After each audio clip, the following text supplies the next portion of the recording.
ए रानी बतिया बजवन तनी खुल के बताओ, हमारा से धान काहे मन बा दुखाइल।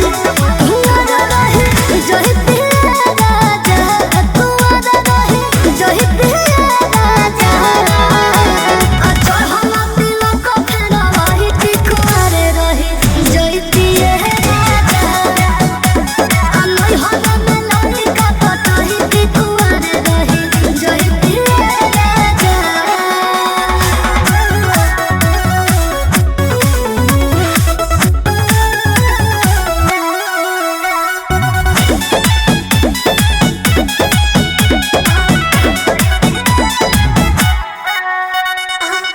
तोहरा नहदाया बाटे देहो बनाया बाटे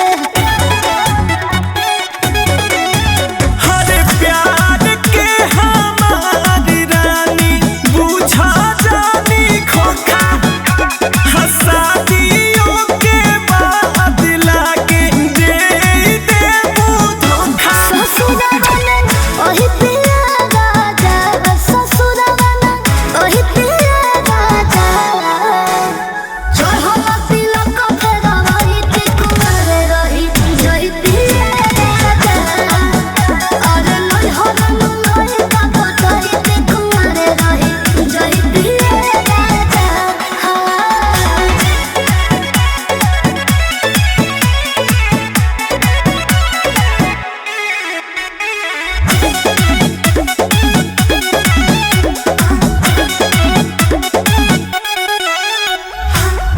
गहर मन सरद बाड़ा कहई सन तू मोहरद बाड़ा काहे जोहर लगता नहीं का